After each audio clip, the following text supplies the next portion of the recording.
Hey class, and welcome to our chapter 3 here lecture. This chapter is the biology of behavior, and this chapter hopefully is going to be a little more interesting than last week. We're going to start talking about the nervous system in your body and also sort of learn a little bit more about the brain, which will be interesting, which parts of the brain do what. And we're also going to get to talk a little bit about drugs and behavior. So that one should always be interesting to learn a little more about. So here we go, Chapter 3, Biology of Behavior. Okay, so the first thing is an overview of the nervous system and the organization and function of the nervous system. The nervous system is a network of specialized cells called neurons and glia that coordinate action and transmit signals between different parts of the body. So basically your nervous system is the thing that's taking the messages from your brain and transmitting those throughout your body. Your nervous system consists of two parts, the central nervous system and the peripheral nervous system. The central nervous system is the part of the nervous system that consists of the brain and spinal cord.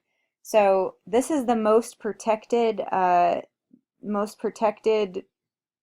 organs in your body. They're both encased in bones and surrounded by protective membranes called meninges. The central nervous system is really in charge of coordinating and integrating all bodily functions. Okay, it acts as a stimuli between, or I'm sorry, an intermediary between stimuli we receive and our responses to those stimuli. So this is the thing where, if you hold your hand a little bit too close to the fire and you feel a burning sensation, that's your nervous system relaying to your brain to move your hand away from that so that you don't hurt yourself. Processor of incoming and outgoing messages and occupies the commanding position in our nervous system. That's your central nervous system. Okay, here we go. Here's a little bit of a diagram for you. This is also in your textbook. So here you've got your brain and your spinal cord. You can see that right there. And then that's your central nervous system. That's what that's made up of, okay? And then here your peripheral nervous system. Here we have this yellow outline stuff here is the somatic system, okay, running all through your body. And then we have the autonomic system. So here that is running along the spinal cord there. The peripheral nervous system transmits messages to and from the central nervous system, subdivided into the following: somatic nervous system and automatic nervous system.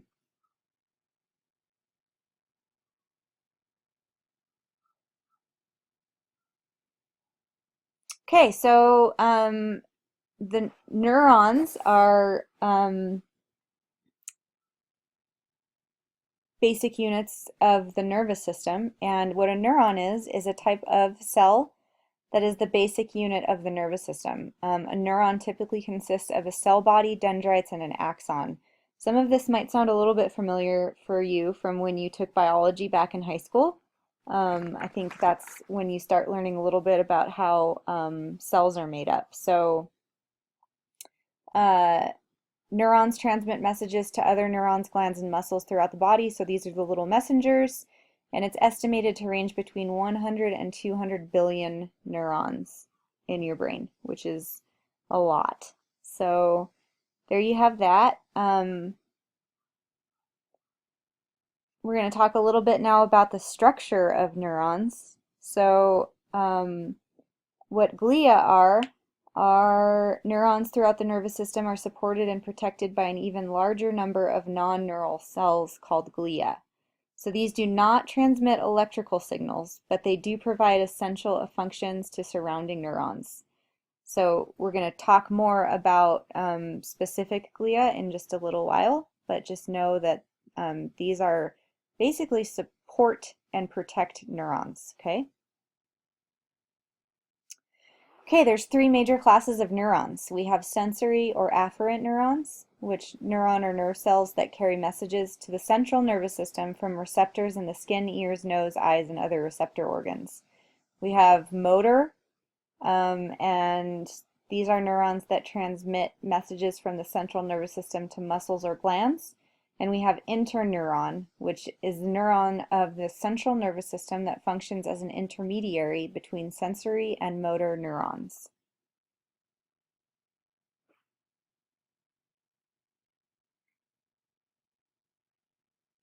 Okay, now we're going to talk a little bit more in depth about the structure of a neuron. Okay, so the first thing is a cell body or soma.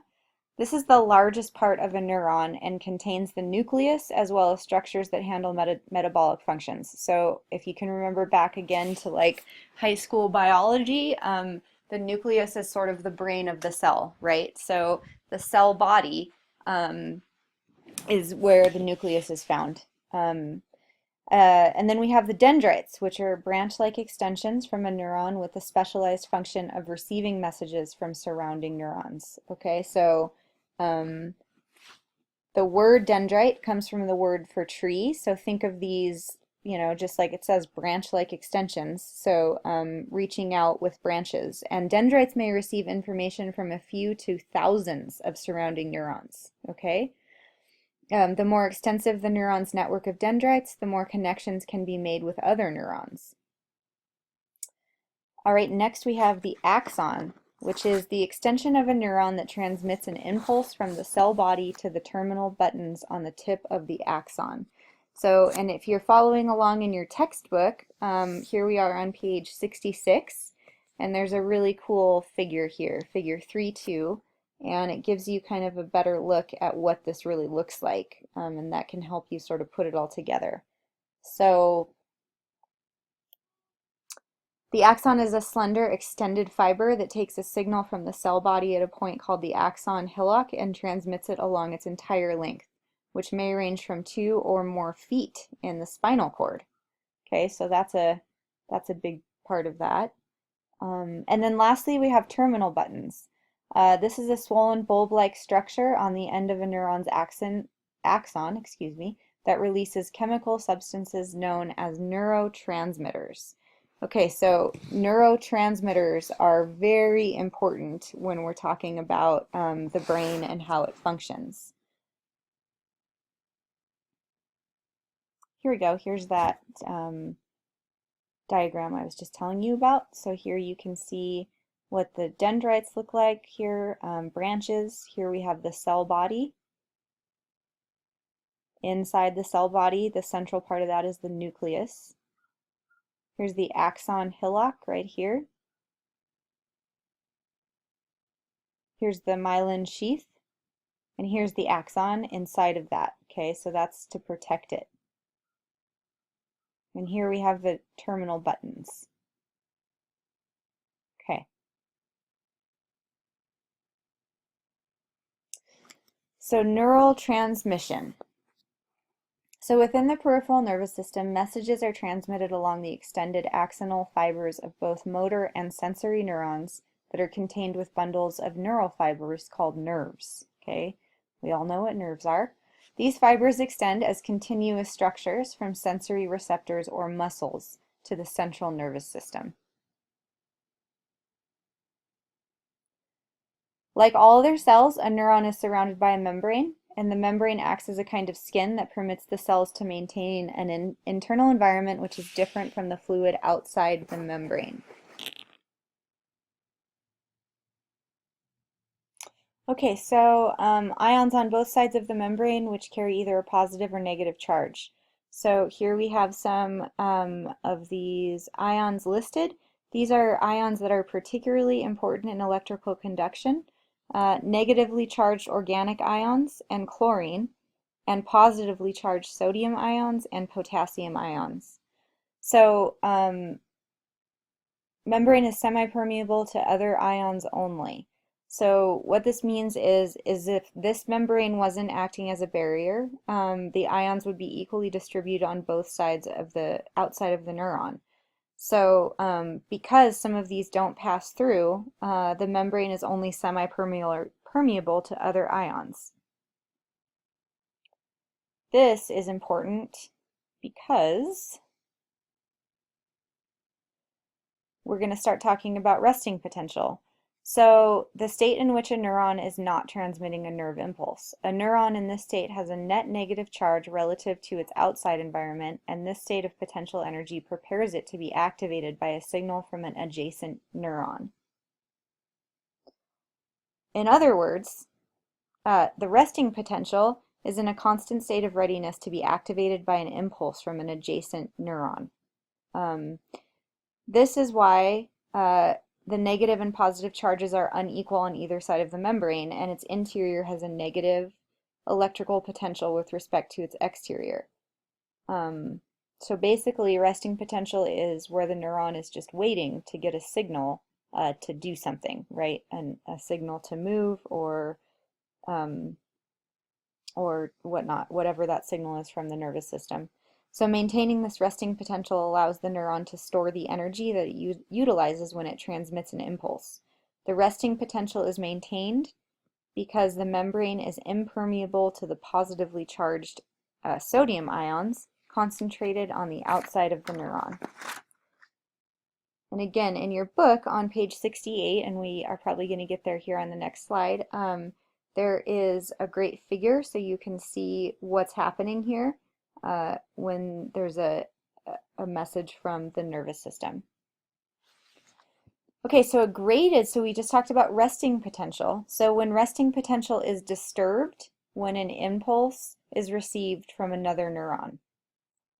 So this is the voltage change in a neuron's dendrites that is produced by receiving a signal from another neuron or neurons. So think of those dendrites again as those branches reaching out, ready to receive a signal.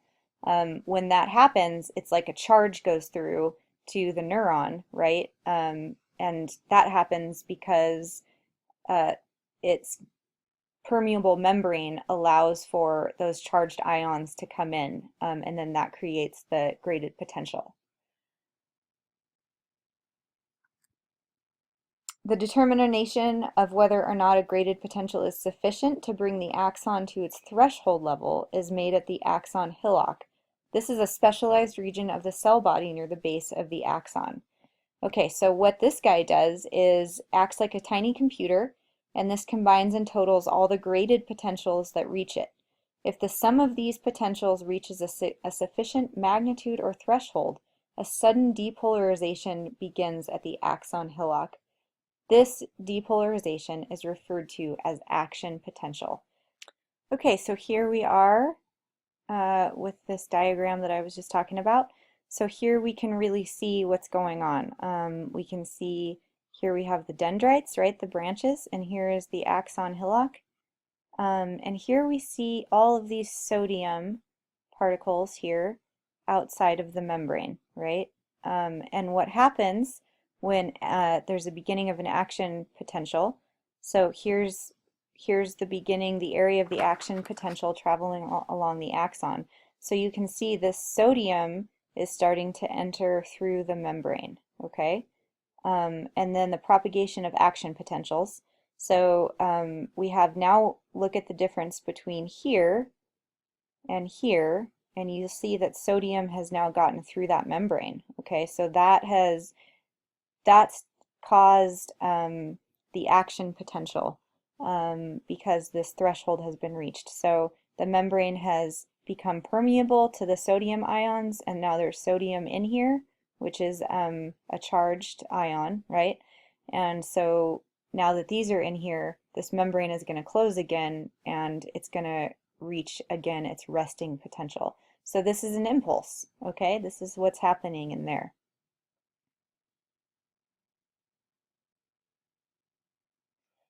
Okay, so just talking about action potential a little bit, this is an electrical signal that flows along the surface of the axon to the terminal buttons, initiating the release of neurotransmitters. All right, so when the action potential happens, that's when the neurotransmitters get sent out to send the messages to deal with whatever it is that's causing that action potential to take place.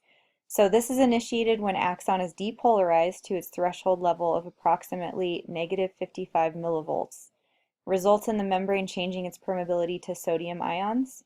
And this change in permeability to sodium is extremely brief. Okay, so it happens really suddenly. And the closing of the sodium gates and the rapid expulsion of sodium from within the axon quickly restores the resting potential. So this is all happening very quickly. And just like every other cell, and every other body, this neuron is trying to maintain equilibrium, right? So it doesn't want to stay in this action stage. It wants to get back to its resting potential. So this is all happening very quickly. The sodium being permeated through the membrane is very brief, and then suddenly it's closed off again and it's restored back to its equilibrium of its resting potential.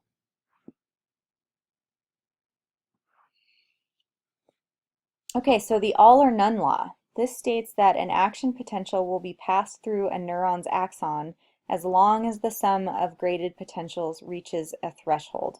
Okay, so according to the all or none law, a neuron fires at only one level of intensity. Okay, so if that's true, how is it possible to distinguish between different levels of stimulus intensity, right? For instance, a loud noise and a soft sound, or a light or a heavy touch. So the strength of an action potential does not vary according to the degree of stimulation. The speed with which an impulse travels through a neuron varies with the properties of the axon, ranging from less than 1 meter per second to as fast as 100 meters per second. Speed is affected by resistance to the current along the axon and insulation by the myelin sheath. Okay, so this is a really cool thing to think about. Hold on, I'm on the wrong slide. I'm going to go back here to here. Okay, so I want you all to think about this. So the neuron's impulse is the same, no matter what kind of stimuli, right? Whether it's a strong touch or a heavy touch, a loud noise or a soft sound, all of these neurons, right, the impulse is the same. The level is always the same. So it's important to know that two variables may still change the number of neurons affected by an impulse and the frequency with which neurons fire.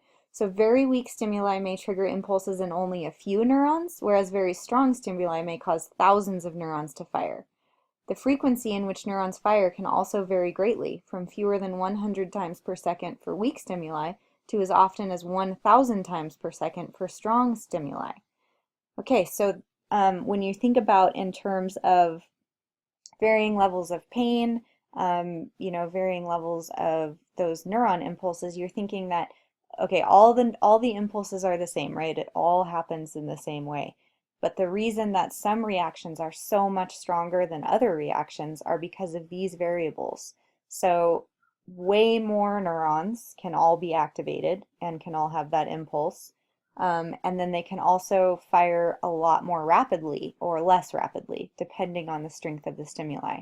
So that's really good information to know as far as when you're thinking about the difference in reaction and how that relates back to biology and keeping ourselves safe and away from harm.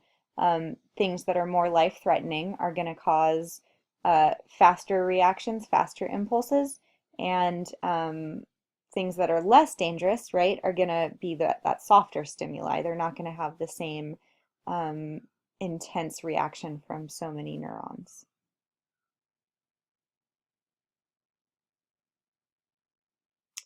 Okay, so here we go, talking a little bit more about glial cells. These are specialized cells that form insulating covers around myelin sheaths around the axons of some neurons, and this increases conductivity. Myelin sheath is insulating cover around some axons that increases a neuron's ability to transmit impulses quickly. So that's really good to know and interesting to know also when we're talking about how our bodies evolved to sort of speed things up, increase that conductivity when it's needed to be there. And then the node of Ranvier is a small gap or exposed portion of the axon of a neuron between the glial cells that form the myelin sheath. Okay, so now we're going to talk a little bit about neurotransmitters and the synapse. Okay, so the synapse includes the synaptic gap and a portion of the presynaptic and postsynaptic membranes that are involved in transmitting a signal between neurons. So when we're thinking about how messages get passed between neurons, there's space between neurons. They're not right next to each other, and when an electrical nerve impulse reaches the end of an axon, it cannot flow directly into other neurons because there's this space called the synaptic gap. Okay, so there's a chemical process, and this is the synapse, and this is what bridges the synaptic gap. So this is how neurons are communicating with each other when they get messages. Years ago, scientists thought that impulses were transmitted from neuron to neuron when something like an electric spark jumped the gap, and now we know that that's not true, and we know that the way that this happens is through neurotransmitters, which are chemical substances produced and secreted by neurons that cause a change in the receiving neuron's resting potential. Neurotransmitters are contained within tiny sacs in the axon terminal buttons called synaptic vesicles. Okay, so we're going to talk a little bit more about how exactly this all happens. Okay, so here we have another diagram. Here is a diagram of a synapse. Okay, so again, here's what we've already gone over, the neuron cell body. Here's your dendrites.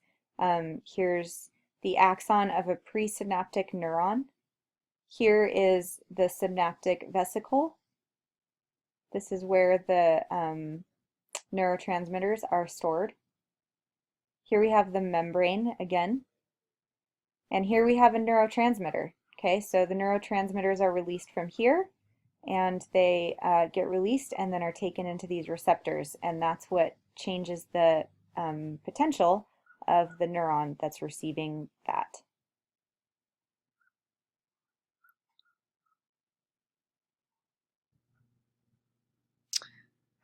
Okay, so let me go back here. There we go. Okay. Now we're going to talk about a couple different synaptic events. There's two types that are really important to know about here.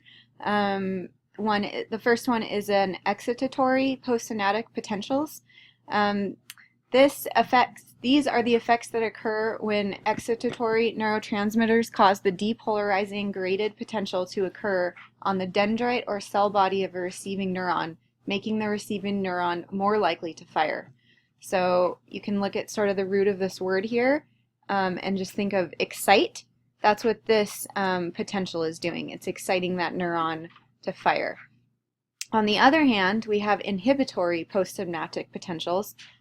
This effects that occur when inhibitory neurotransmitters cause a hyperpolarizing graded postsynaptic potential on a receiving neuron, making the receiving neuron less likely to fire. Okay, so again, just looking at the word inhibit, think about that one's going to stop that firing from happening.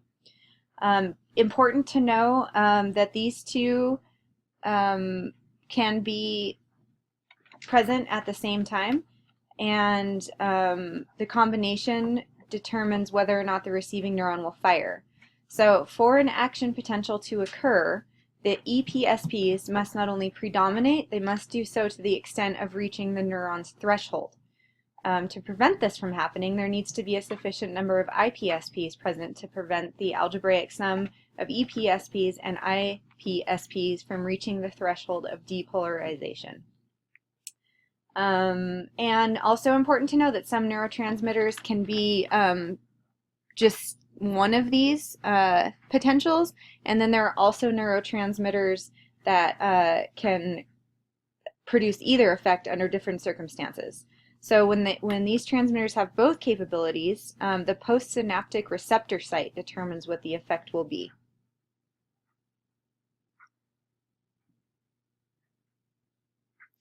Okay, so neurotransmitter breakdown and reuptake.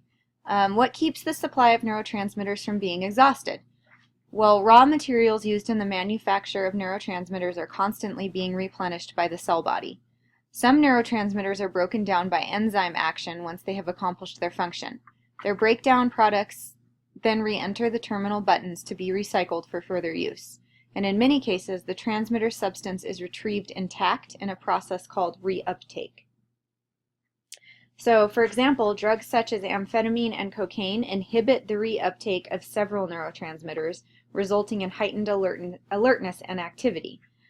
Finally, neurons contain regulatory mechanisms that prevent depletion and regulate their sensitivity to neurotransmitters. So, just think about in your brain, these neurotransmitters, once they're done with the signal that they were supposed to convey, they should be broken down by enzyme action once they have accomplished their function, okay? Their breakdown products then re-enter the terminal buttons to be recycled for further use. So when you're talking about a substance like cocaine and amphetamines, what's happening is the neurotransmitters are not being broken down. So it's just sort of flooding your system with those neurotransmitters that are sending those signals of hyper-alertness and activity. So for a substance to be considered a neurotransmitter, it must meet the following criteria. It must be contained in the axon terminal buttons. It must be released into the synapse when the neuron fires. It must cause a postsynaptic effect after it interacts with the receptor. So either the excitatory or the inhibitory effect has to happen. So now we're going to talk a little bit about some specific neurotransmitter substances. First of all, we have acetylcholine, and this is the neurotransmitter that is released from motor neurons onto muscle fibers to make them contract. This appears to be involved in learning and memory. Botulism nerve gas and black widow spider venom interfere with acetylcholine transmission and produce paralysis in their victims. Another common disorder that involves acetylcholine is Alzheimer's disease, which involves a degeneration of acetylcholine neurons in the brain. Although the causes of Alzheimer's are not well understood, and at the present there is no treatment, drugs that increase the availability of acetylcholine are being used to treat the symptoms. Okay, next we have norepinephrine. This is a major this word is so hard for me to say, excitatory neurotransmitter in the brain, and it's distributed throughout both the CNS and PNS and is important in emotional arousal and stress. Deficiencies in norepinephrine activity are linked to depression as well as attention deficit disorder. Dopamine is a neurotransmitter involved with the initiation of motor movement, attention, learning, and memory. The dopamine system mediates reward and pleasure, and it is the substance of addiction. Also, deficiencies in dopamine result in Parkinson's disease, which is a severe motor disorder.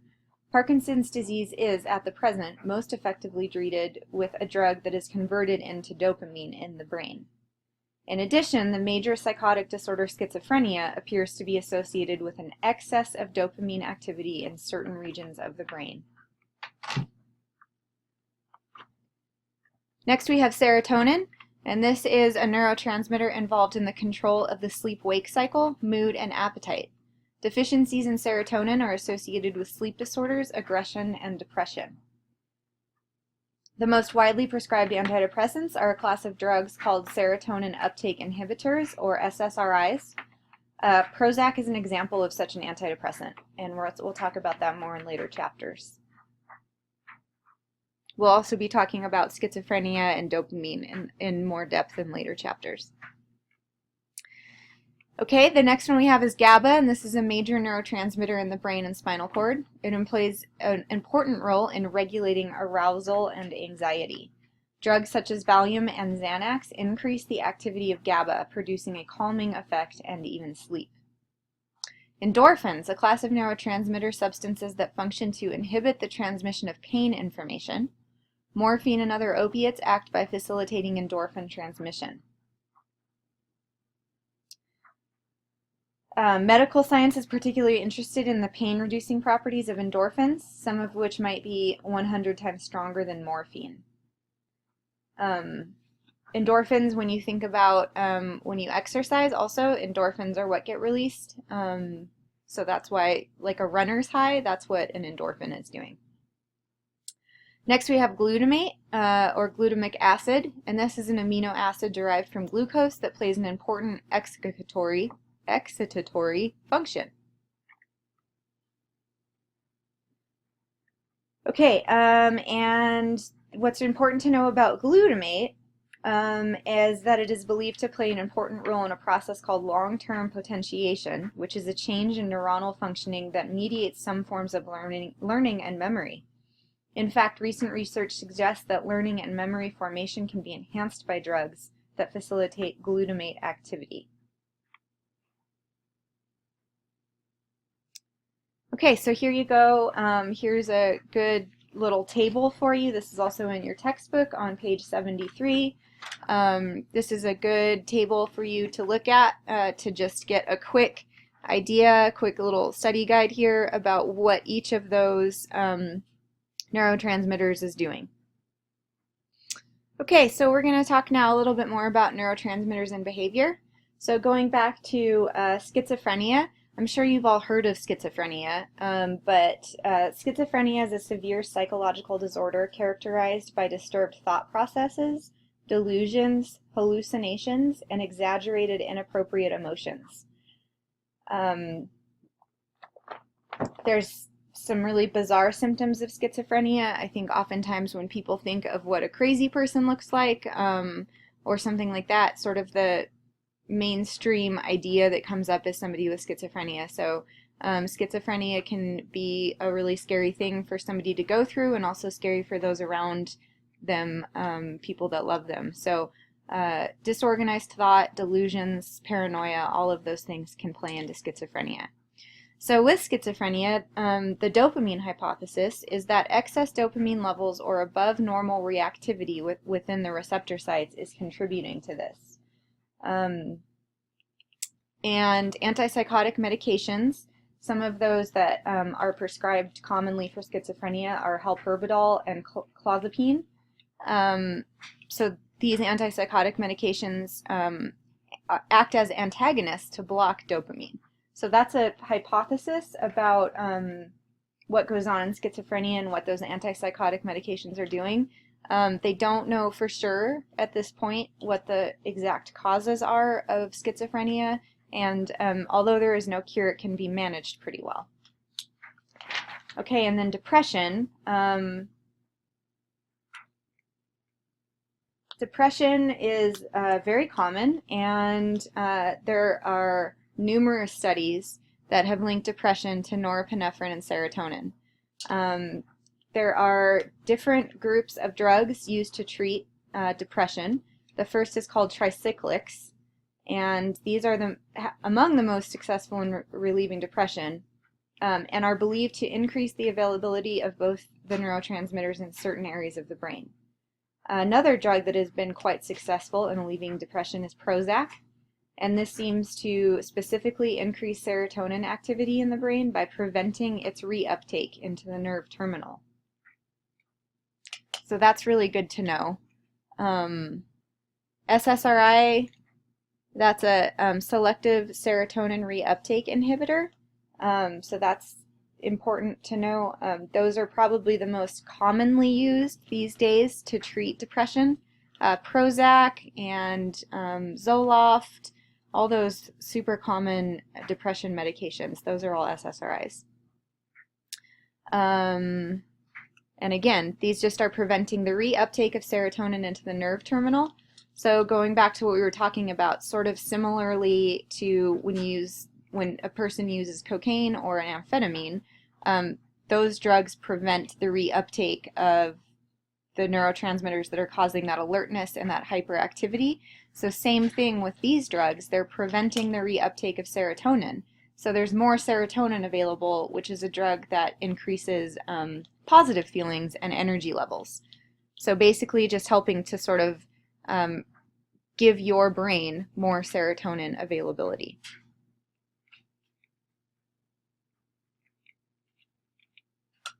Okay, we're going to talk a little bit more now about the peripheral nervous system.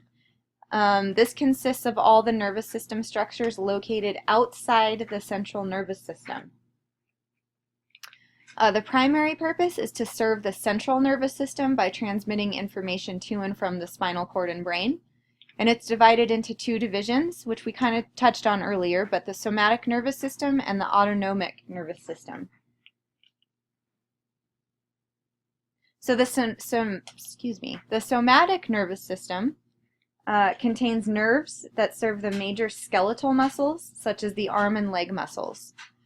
Good to know, a nerve is a cable-like bundle of myelinated axons that transmit signals from various structures of the body to the spinal cord and brain. So the somatic nervous system also contains nerves that transmit sensory information from the skin, muscles, and various sensory organs of the body to the spinal cord and brain. And the somatic nervous system is the division of the peripheral nervous system that transmits messages to and from major skeletal muscles as well as from sensory organs. Okay. So this is basically just, going through the rest of your body and sending messages back and forth from the central nervous system out into those other extremities and organs. That's the peripheral somatic nervous system. Okay, the autonomic nervous system is a division of the peripheral nervous system that transmits messages between the central nervous system and the endocrine system.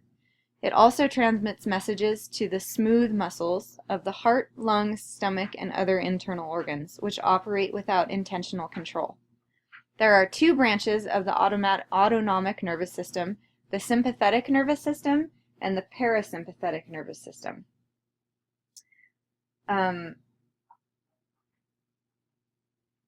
These two distinct sets of connections operate quite differently. The sympathetic system increases heart rate, dilates the pupils, and inhibits digestive activity. The parasympathetic system has the opposite effect in each case. They do not operate in a counterproductive fashion, however. Instead, they work together to allow our bodies to function well when either relaxed or highly aroused. Okay? So here's a good little scenario for you. Imagine that you're hiking in the wilderness when a bear suddenly confronts you. The result will probably be the classic response that prepares you, and probably the bear too, for fight or flight. Your pupils dilate, your heart pumps like mad, and epinephrine, commonly called adrenaline, pours into your blood vessels. These effects produce distinct sensations in your body, but they also serve a critical function. Under the influence of the sympathetic nervous system, organs such as the heart operate at their upper limits. This response serves us well in emergencies, whether we need to escape from a bear in the woods or rescue a child from a burning house. However, our bodies cannot continue at this pace for very long. If we did, we would soon be exhausted. It is at this point that the parasympathetic nervous system comes into play, providing a braking mechanism for each of the organs activated by the sympathetic nervous system. This counter system helps us conserve energy and resources and is active in restoring our bodies to normal.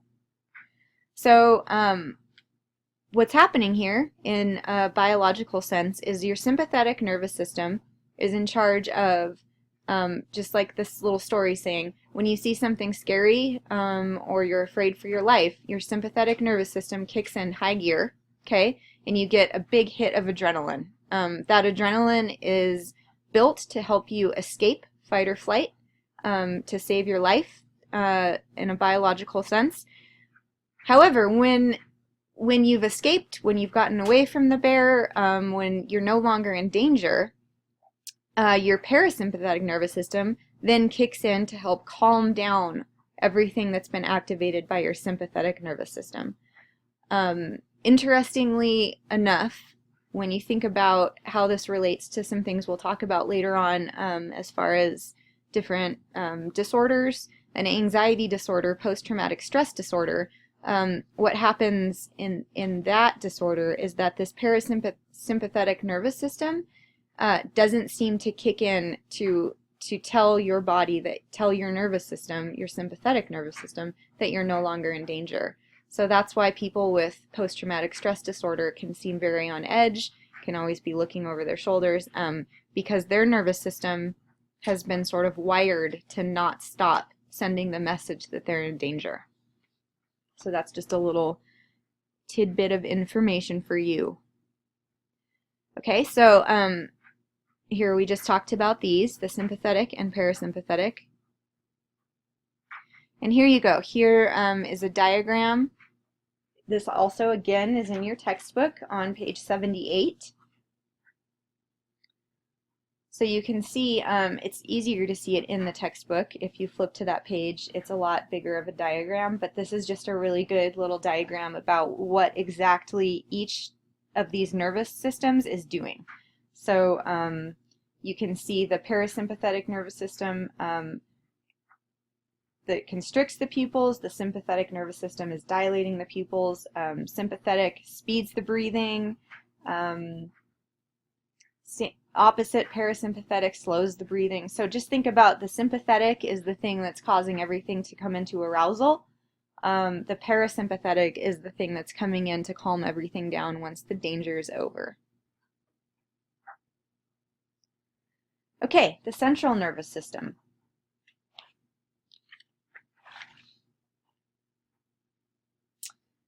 So we're going to talk a lot in talking about the central nervous system. We're going to talk a lot about the brain and the spinal cord. So the average human brain weighs approximately 1,390 grams, or roughly 3 pounds. It can store more information than many great libraries combined, and its communication network has more potential interconnections between cells than the number of atoms in our solar system. Although we don't know all the answers about the human brain and how it functions, we are learning a lot more. So the first thing we're going to talk about is the area of the brain visible from the top is known as the cortex. Okay, the cortex is divided into two sides, or cerebral hemispheres, are almost mirror images of each other. Okay, the spinal nerves occur in 31 matched pairs, with one nerve of each pair connected to the right side of the spinal cord and its counterpart connected to the left side. Okay, so think about two sides of the brain, two sides of the cerebral hemispheres here, and then the spinal nerves running down from each of those. The spinal cord conveys messages to and from the brain and controls reflexes, which are simple circuits of sensory and motor neurons that initiate responses to specific stimuli. Here we go. Here's the bisected view of the human brain. So you can see here all these different little labeled parts of the brain. This is probably a good thing, again, in your textbook on page 79 to refer back to as you're reading about it and as we're talking about it, so you can have a little bit more of a visual. And here we have a nerve cell body.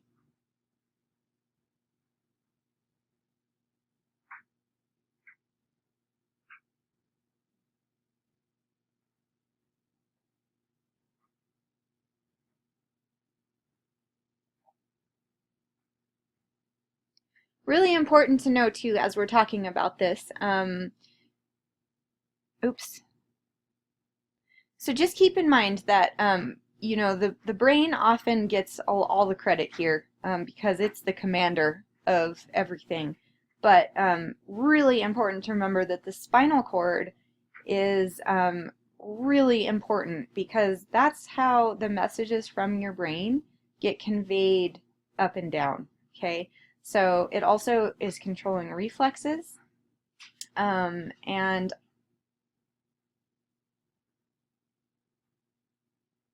that's really important to remember. So just keep that in mind, that the central nervous system is the brain's messenger, essentially. So without the nervous system, the brain can't get the messages out.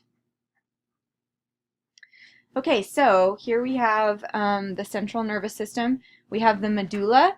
This is the structure low in the brain that controls vital life support functions, such as breathing, heartbeat, and blood pressure, as well as many reflexive functions, such as coughing and sneezing. Okay? Then we have the pons. Oh wait, first of all, even the slightest damage in the critical region of the medulla can cause death. Okay, so that's a really important part there. And then we have the pons, which is a large bulge in the lower brain core just above the medulla. And this functions in fine-tuning motor messages, programming species-typical behaviors, processing sensory information, and controlling respiration. Then we have the cerebellum, and this is about the size of a fist, okay, when you think of it, and this is located beneath the overhanging back part of the cerebral hemispheres, which functions to coordinate and regulate motor movements. So here we go. Here's a little diagram for you. Here you have the pons, the bulge. Okay, here's the medulla. And here you can see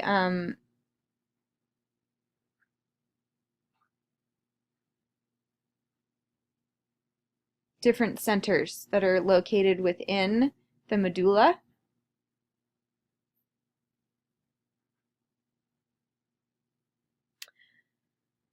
Okay, next we're going to talk about the reticular formation. This is a set of neural circuits extending from the lower brain up to the thalamus that plays a critical role in controlling arousal and alertness, also known as the reticular activating system, RAS. Okay, this plays a critical role in consciousness and in controlling arousal, and it has become common to refer to this web-like collection of nerve cells as the reticulating activating system. These neurons are primarily norandrogenic, that is, they use the neurotransmitter norepinephrine. Stimulants such as amphetamine and Ritalin facilitate norepinephrine and increase alertness. And research suggests that attention deficit hyperactivity disorder results from insufficient rather than excessive arousal produced by the norandrogenic system, explaining why treatment with amphetamines is often successful. This reticular formation is also linked to sleep cycles. Okay, now we have the limbic system. This is a portion of the brain most closely associated with emotional expression. It also plays a role in motivation, learning, and memory. Key structures include the amygdala, the hippocampus, the septal area, and parts of the hypothalamus. All right? So the amygdala is a small structure next to the hippocampus, and it plays an important role in the expression of anger, rage, and aggressive and fear-motivated behavior. Electrical stimulation or surgical damage to some areas of the amygdala may cause an animal to go into a blind rage, attacking everything in sight, whereas on other parts of the amygdala, the same procedures may produce extreme passivity, even in threatening situations. Researchers also believe that the amygdala plays significant roles in social cognition and decision-making. Amygdala damage in humans results in the inability of thoughts or memories to trigger emotional states. These emotional states are essential to normal social functioning. The hippocampus is a structure in the brain's limbic system that seems to play an important role in memory. So in one sad case, a man whose hippocampus was completely removed from both sides of his brain was unable to retain any new information in memory. He remembered skills and information learned prior to the surgery, but was unable to store memories of anything that happened after surgery. Also, recent evidence is suggesting that the hippocampus may also undergo significant alterations as a result of stress during early development. For example, a study of women who had a history of childhood sexual abuse or post-traumatic stress disorder found that the hippocampal size was decreased by 19% compared to controlled subjects who had no such history. Okay, the septal area is associated with the experience of pleasure. And then the mesolimbic cortical system. This is the system of dopamine-containing neurons that originates in the ventral pons, then projects through the nucleus accumbens and septum, and terminates in the frontal cortex. This mediates the reinforcing effects of eating, sex, and addictive drugs. So researchers are actively involved in seeking to understand the mechanisms that underlie the reinforcing effects of electrical stimulation of various brain sites. Research suggests that the dopamine system plays an important role in the mediation of reinforcement associated with intracranial self-stimulation, as well as with drugs such as cocaine. When laboratory animals are administered drugs that temporarily block dopamine receptors in the brain, self-stimulation behavior is suppressed. The brain areas believed to be involved in pleasure and reward are referred to the mesolimbic cortical system. So here you go. Here's a good diagram of the limbic system. Again, can be found on page 83 in your textbook.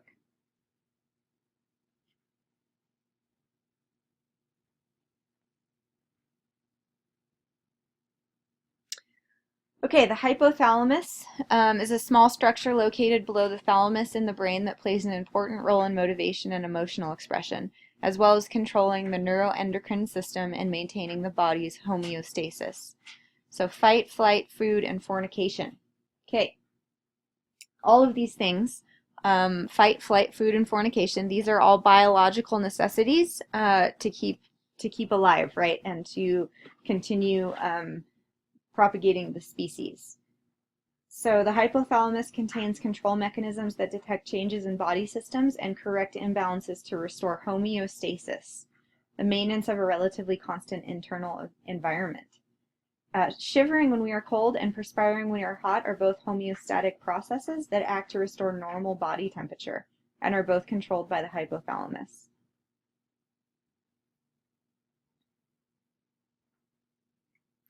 Next is the thalamus. This is a structure located beneath the cerebrum in the brain that functions as a relay station by routing incoming sensory information to appropriate areas in the cerebral cortex.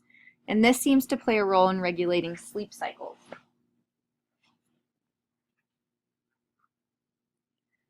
Okay, the basal ganglia. Neural structures involved in the initiation of motor movement and emotions. This includes the caudate nucleus, putamen, and the substantia nigra. Parkinson's disease results from the destruction of the dopamine-containing neurons of the substantia nigra. The caudate nucleus is a component of the basal ganglia involved with the control and initiation of motor movement, and this is the area of the brain affected by Huntington's disease.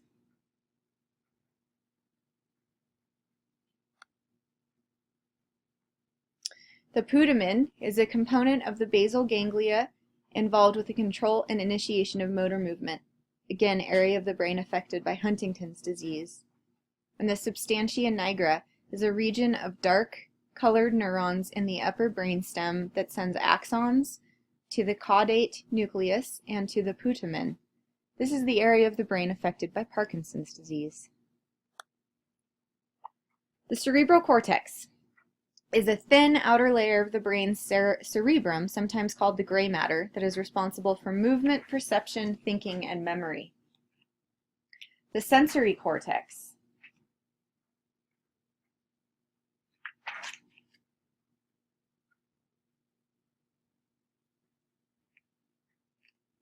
the sensory cortex is the region of the cerebral cortex that is involved in receiving sensory messages.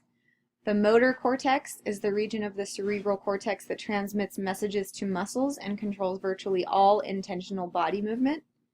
The association cortex is the largest portion of the cerebral cortex, about 75%, that's involved in integrating sensory and motor messages as well as processing higher functions, such as thinking, interpreting, and remembering.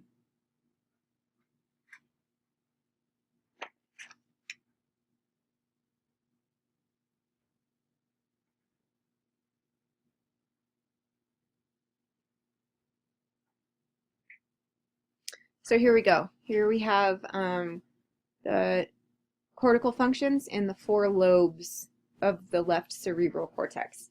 So lobes, to facilitate studying and describing the brain, researchers have found it convenient to divide each of the cortical hemispheres into four separate regions called lobes.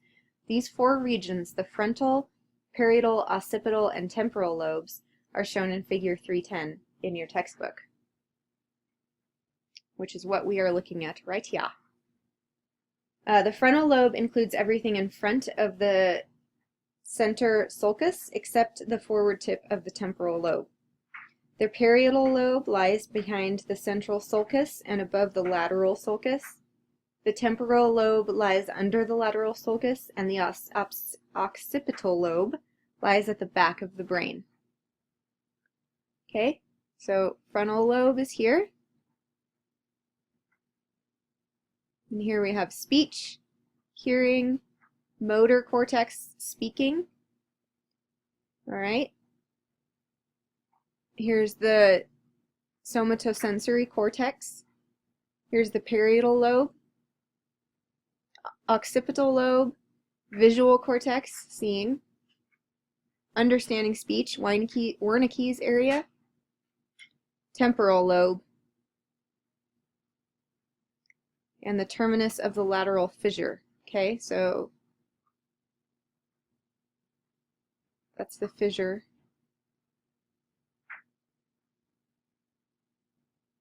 So the frontal lobe is the largest foremost lobe in the cerebral cortex, an important region for movement, emotion, and memory. Broca's area is a region of the left frontal lobe that is the primary brain center for controlling speech. This was discovered by physician Paul Broca and the famous patient Tantan. So this Pierre Paul Broca reported that damage to another area of the left frontal lobe caused difficulty in speaking. People who have injured in this critical area typically have trouble articulating the right words to describe things, even though their comprehension of what they hear or read is unaffected. This condition is called expressive, or Broca's aphasia.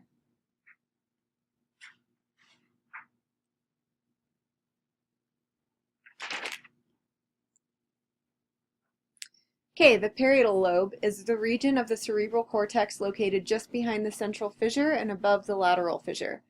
This contains the somatosensory cortex as well as association areas that process sensory information received by the somatosensory cortex. So this receives sensory information about touch, pressure, pain, temperature, and body position. And just like the motor cortex, the somatosensory areas in each hemisphere receive sensory input from the opposite side of the body. Thus, when you stub your left toe, the message is sent to your right somatosensory cortex.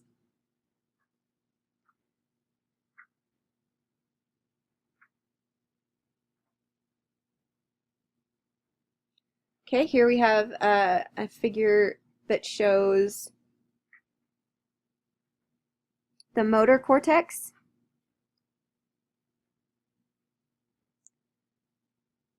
and the somatosensory cortex here. Okay, the occipital lobe is a region at the rear of the cerebral cortex that consists primarily of the visual cortex.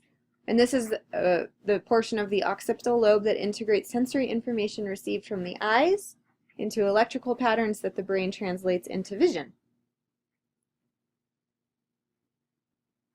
And then we have the temporal lobe.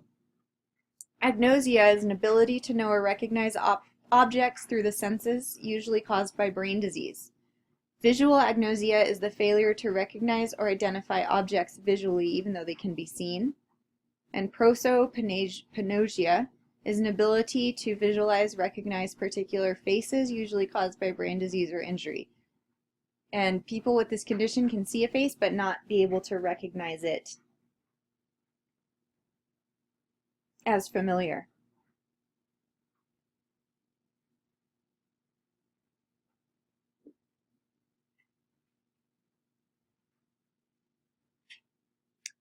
Also, oh, sorry. Let's go back here. Another thing about the temporal lobe is the auditory cortex is located on the inner surface of the temporal lobe. And what happens is the auditory cortex receives information directly from the auditory system. Then these auditory signals are transmitted to an adjacent structure known as Wernicke's area, which is involved in interpreting sounds, particularly the sound of human speech.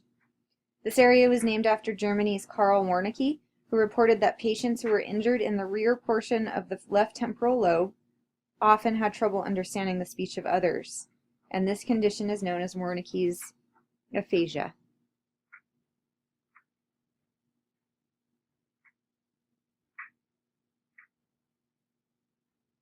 Oh wow, sorry, I'm still going backwards.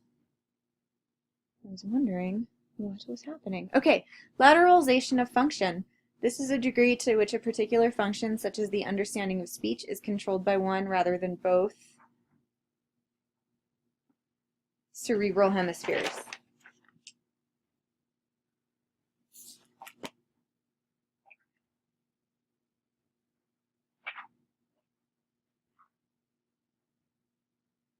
Verbal abilities are governed more by the left hemisphere. Right hemisphere is more specialized for spatial orientation. So corpus callosum, broad band of nerve fibers that connects the left and right hemispheres of the cerebral cortex. One of the videos that you have for this week is about a guy with a severed corpus callosum and how that's affected his ability to interpret and communicate. So, split brain research. In the 1950s, Roger Sperry cut into the corpus callosum, separates the left and right hemispheres, resulting in each hemisphere lacking awareness of the other hemisphere. It's like having two separate brains. Psychosurgery for severe cases of epilepsy that are treatment resistant, incapacitating, and life-threatening. So that's why this is done, is for severe epilepsy. The patient's brain functions differently after surgery. The two hemispheres operate independently.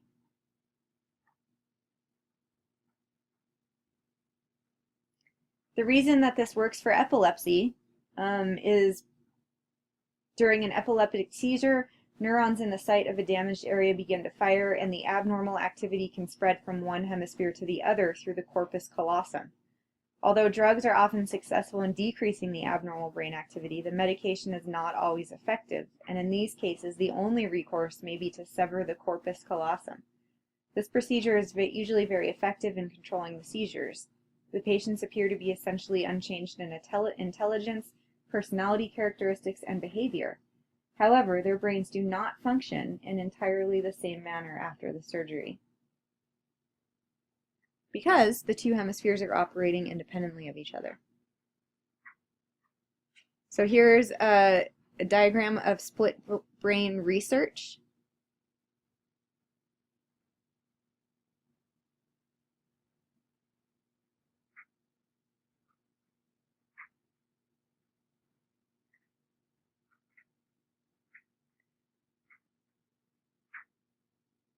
And here we have a diagram of the passage of visual information in brains with an intact and a severed corpus callosum.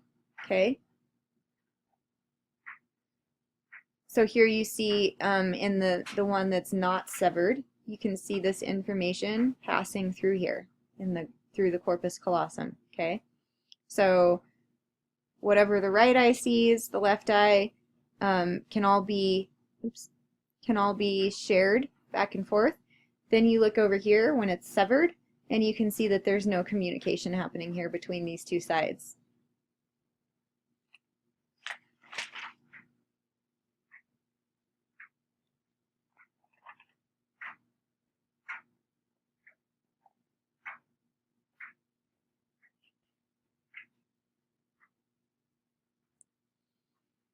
Okay, so since we're learning about the brain, let's find out about how it's studied. So, as investigators attempted to link specific behavioral deficits with specific locations of brain damage, some of the earliest clues about how the brain functions came from observations of people with head injuries. And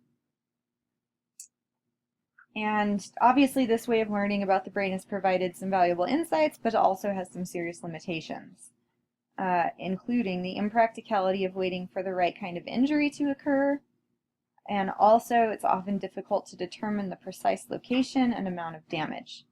So because of these limitations, researchers concluded that it might be more efficient to create the injuries with surgical techniques.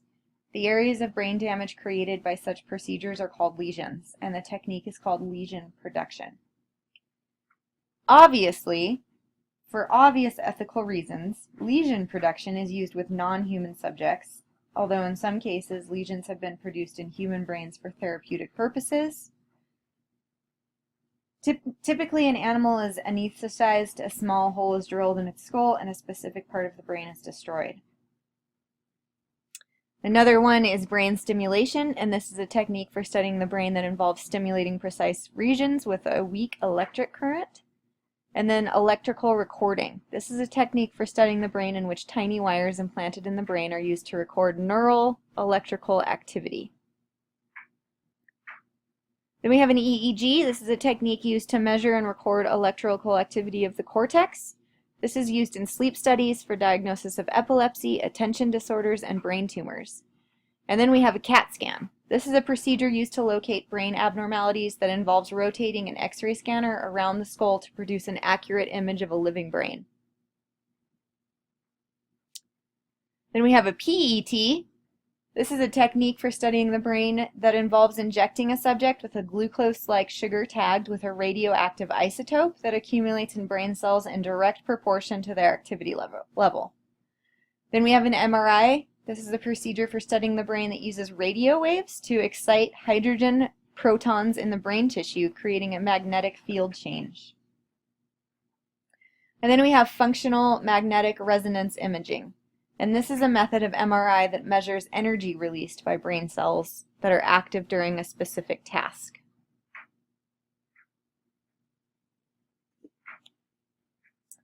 Okay, the endocrine system. So really we've only talked about the nervous system, and this is not the only biological system that governs behavior. So the next thing to talk about is the endocrine system, and this is a system of ductless glands including the pituitary, thyroid, parathyroid, adrenals, pancreas, and gonads that secrete hormones directly into the bloodstream or lymph fluids. So hormones are chemical messengers secreted by endocrine glands that act to regulate the functioning of specific body organs, and like neurotransmitters, hormones act as chemical messengers. In fact, some important chemicals within the body can function as both neurotransmitters and hormones. Norepinephrine, for example, acts as a hormone when released by the adrenal glands and as a neurotransmitter when released by a neuron. There is, however, a key difference in the way these two classes of chemicals act. Because neurotransmitters only need to travel across a synaptic gap, they have much more immediate effect on behavior than that of chemicals in the endocrine system.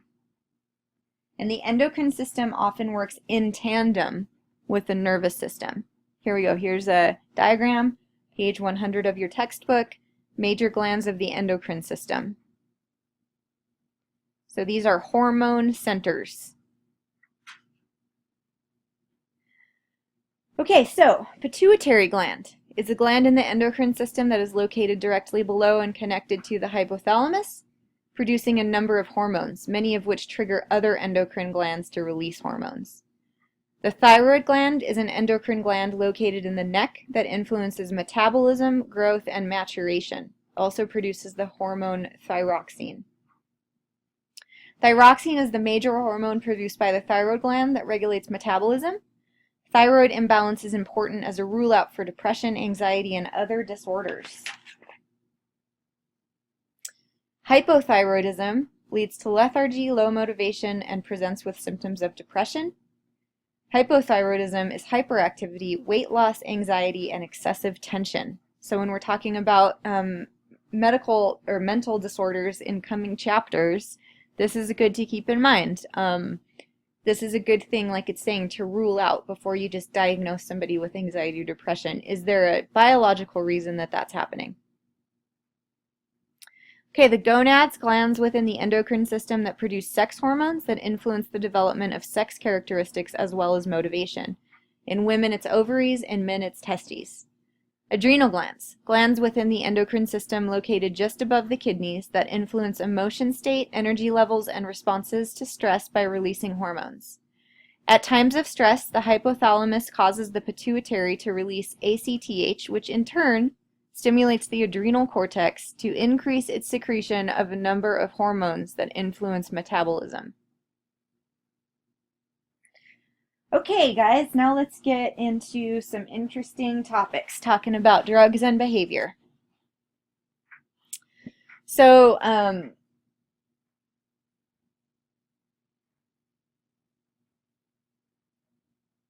important to know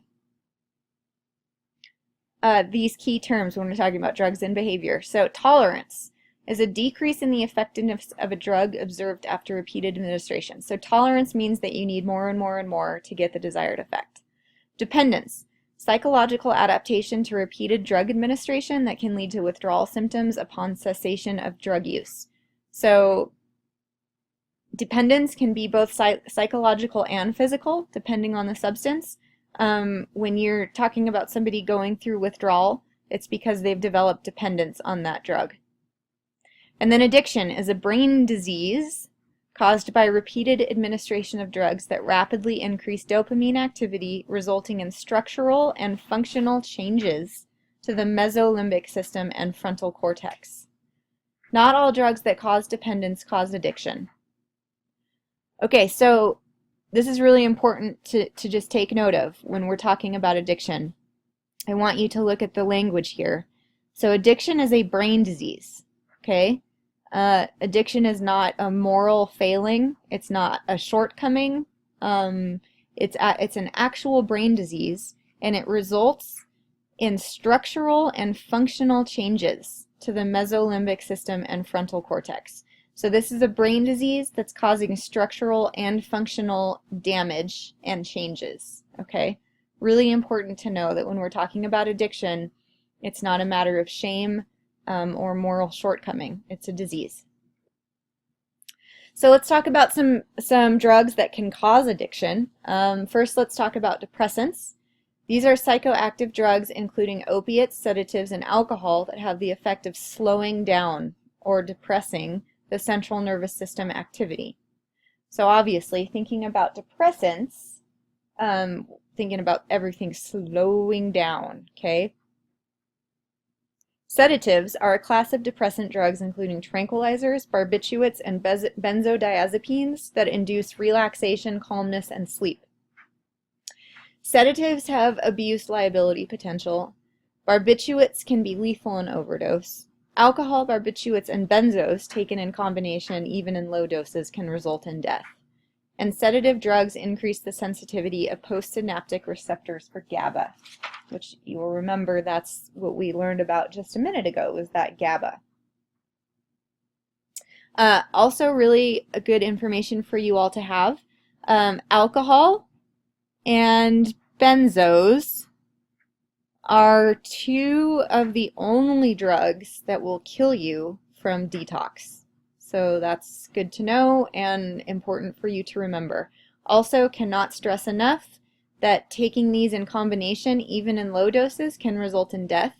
I know that there's a trend with young people to maybe take some Xanax and drink, and that's incredibly dangerous because it can kill you. Okay, alcohol retards the activity of neurons in the central nervous system. It increases the sensitivity of postsynaptic GABA receptors. It's legal to use, but associated with many health risks. And actually, in many studies, has been found to be the most harmful of the drugs and the substances is alcohol, as far as both its psychological and physical risks and damage. Consumption can result in impairments of coordination, reaction time, thinking, and judgment.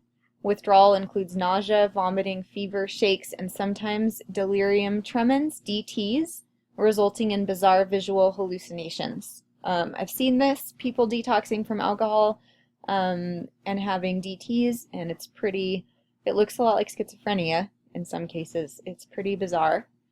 And here we go. Sudden withdrawal from alcohol or a benzo can result in death. So these are things where if somebody's formed a dependence on alcohol or benzos or both, they need to be detoxed in a medical setting appropriately so that it's tapered down so that they don't die. Stimulants are psychoactive drugs including caffeine, nicotine, amphetamines, and cocaine that stimulate the central nervous system by increasing the transmission of neural impulses. Sometimes people are surprised about nicotine being a stimulant because oftentimes people who use nicotine will say that smoking a cigarette or having a chew-in calms them down. And this actually is not what's happening. That's the dopamine being released, but this is actually a stimulant. So nicotine makes things like anxiety worse. Caffeine is widely used and in many products from coffee and sodas to chocolate and energy drinks results in a quick lift and a burst of energy. Some people experience nausea, sleep disturbances, difficulty concentrating, and it blocks androstenedione receptors. Nicotine is second only to caffeine on the list of widely used stimulants. It increases heart rate, blood pressure, and stomach activity and constricts blood flow. may have a paradoxical effect on the user, either relaxing or stimulating. It's highly addictive. Long-term effects include heart and respiratory diseases. Amphetamines, a group of powerful stimulants that dramatically increase alertness and promote feelings of euphoria. Benzedrine, dexedrine, and Ritalin are examples. Effects are likely caused by the influence of amphetamine on both norepinephrine and dopamine-containing neurons. They're used to stay awake, feel good, improve energy levels, increase confidence, and lose weight. Also used to treat ADHD, because as we talked about earlier, it has a paradoxical effect on those with ADHD. Cocaine is another stimulant. It is extracted from the leaves of the coca shrub. It's often sniffed, snorted, injected, or smoked. Causes increased alertness and an abundance of energy, feelings of euphoria, and a sense of well-being. Increases heart and respiration rates, constricts blood vessels, and dilates the pupils. Effects only last 20 to 30 minutes, affects the dopamine pleasure centers, and can cause heart and lung damage, anemia, immune system impairment, and sudden death. Hallucinogens, a class of psychoactive drugs, including LSD and ecstasy, that alter sensory perceptions, thinking processes, and emotions, often causing delusions, hallucinations, and altered sense of time and space. LSD is a hallucinogenic drug derived from a fungus that grows on ryegrass that produces profound distortions of sensations, feelings, time, and thought. LSD is one of the most powerful known hallucinogens. A tiny amount can produce profound distortions of sensations, feelings, perception, and time and thought. Some users describe that an LSD trip as spiritual, mind-expanding, and a source of ecstasy. Some claim that the drug adds to their creativity, but this assertion is unfounded. Others have painful, frightening experiences in which they may feel that they have lost control, that their bodies are undergoing change, or that they have left their body behind. Having a good LSD experience one time is no guarantee that the next LSD experience will not turn into a nightmare. Brain researchers are still not sure how these drugs produce hallucinogenic effects, but they theorize that hallucinations result from the disruption of the neural circuits responsible for filtering sensory information. Ecstasy is known to produce both body and visual distortions in some users, results in mood enhancement and a profound sense of well-being, releases large amounts of serotonin, may cause hyperthermia, rapid heart rate, hypertension, muscle rigidity, and convulsions. I'm sure you've heard the horror stories of kids at raves taking ecstasy and dying from hyperthermia. So dangerous. And also good to know that by releasing such large amounts of serotonin and also interfering with its synthesis, ecstasy leads to serotonin depletion. As a result, it takes the human brain a significant amount of time to rebuild the store of serotonin needed to perform important physiological and psychological functions. And marijuana is a drug derived from the hemp plant, Cannabis sativa, containing the chemical THC. It's most widely used of all illegal psychoactive drugs, impairs reaction time and concentration, results in increased heart rate and enhanced appetite. Also can have some medical uses, right? Used for HIV, AIDS, and cancer patients to increase appetite. Also has been used for epilepsy, glaucoma, and Meniere's disease. Good, interesting to know though is that these strains of marijuana, like for epilepsy, don't have a lot of THC in them. So it's not the same strains that are used to get the euphoria.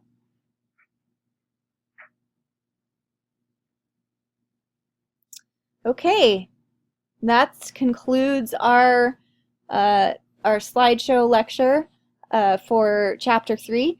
Thanks for being a part of it, and I hope it's useful.